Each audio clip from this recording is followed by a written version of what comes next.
We're going to start the show off with some good news. Donald Trump is lagging Kamala Harris in the crucial state of Pennsylvania in a crucial, generally reliable Republican constituency, and that is senior voters. And so this is considered a big red flag for the GOP. This is the sort of people that they would really like to support them. But in Pennsylvania so far, where voters over the age of 65 have cast nearly half of the early ballots, damn, older people vote at high rates. Registered Democrats account for about 58% of votes cast by seniors compared to 35% for Republicans. That is a big gap for that huge part of the early vote. That's despite both parties having roughly equal numbers of registered voters age 65 and older. So yeah, not what you necessarily would have expected just based on the voters that are out there. According to a Fox News poll of Pennsylvania, Trump is running 5 percentage points behind Harris among voters age 65 and over. That's slipping back from the previous month when he and Harris were tied with that demographic. So despite the fact that in the past month, there's been a good amount of, it looked like the polls are moving towards Trump, and in some cases that might be the case. In Pennsylvania, perhaps the most crucial of swing states, among older voters, perhaps the most crucial demographic in that swing state, he has lost fairly significant, at the very least measurable ground in just the last month. And bear in mind, in 2020, he carried 53% of the senior vote in Pennsylvania. Now, that's not apples to apples. He could, in the end, on day of voting, do way better than it looks right now like he will, and still end up carrying them and still end up carrying the state. But you would expect that if he was doing as well as he was last time around, he'd be doing better amongst the early vote. And so far, that's not what it looks like. And we also want to mention that women are voting early at very high rates. 61 million early voters so far, and of them, 54% were women. And that is fascinating. Now, look, we prepared you before all these quasi-exit polls of the early voting have come out, that women do tend to vote at higher rates than men. But this is a bigger gap than we would have expected. And so these are both, I think, very optimistic and hopeful signs if you are looking for Harris to win on Tuesday. Sharon, what do you make of it?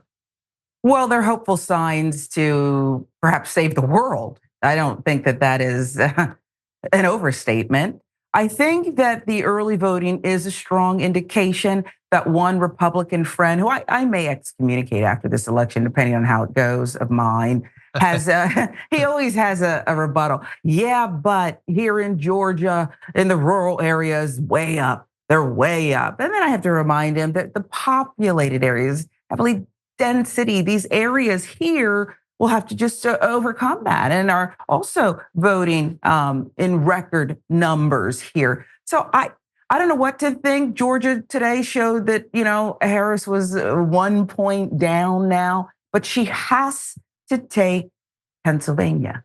Yeah. She has to. And so that's where I'm from originally. My family canvassing there, knocking on doors, and still doing so. I did not know that. Yes, they're still doing so in the name of democracy, even after someone just at the tip of Montgomery County came out with a sawed-off shotgun. I told them to be careful, okay? This is true. I have the picture, proof. But hey, this is what we're up against. They want to take away your vote voluntarily, or maybe with a gun pointed at you. Can't let it happen. That stuff is all over the place. I mean, yesterday in the show, we were talking about the guy, going up on a group of 5 women, working a poll place, trying to start a fight with them, and they're taking off their shirts and they're talking about their C's and they're burning things, and it's all over the place. And I would love, just so that the right wouldn't be total liars when they claim that it's on both sides, could one Democrat do something irresponsible? Because right now it's really just the Republicans. And by the way, to the Republicans, you're not demonstrating a lot of the confidence you would have us believe you have in Donald Trump when you act this way leading up to the election. We're talking about polling though. I just want to throw out one more thing. I thought this was an interesting fact that Forbes reported on. 64% of women voters support action on climate change. This is from a poll coming before the 2 hurricanes that, reminded everyone of how terrible this is. 58% of male voters prefer candidates that support action on global warming, and that it will be very important to 40% of registered women voters in their choice for president. 83% of registered women voters believe climate change is happening now. So mostly I just wanted to say that because over the last couple of years, there has not been a lot of evidence that people get it, even to the extent that they did a few years ago. And I understand there's been the pandemic and there's Trump and there's a lot of stuff that people need to focus on that's not exclusively about climate change. This is just a reminder that people do get it. And these horrendous natural disasters do serve as a reminder that things are getting worse. And so I am glad to see that some people still do understand what's going on. Because bear in mind right now, in like the closing arguments for Donald Trump and Elon Musk, both of them are demonizing people who care about this stuff. And it's deeply ironic for Elon Musk, but that's where we're at.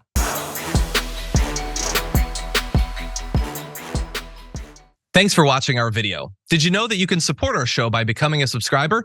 Just click the subscribe button and also ring the bell so that you get notifications when we're live or when we post new content.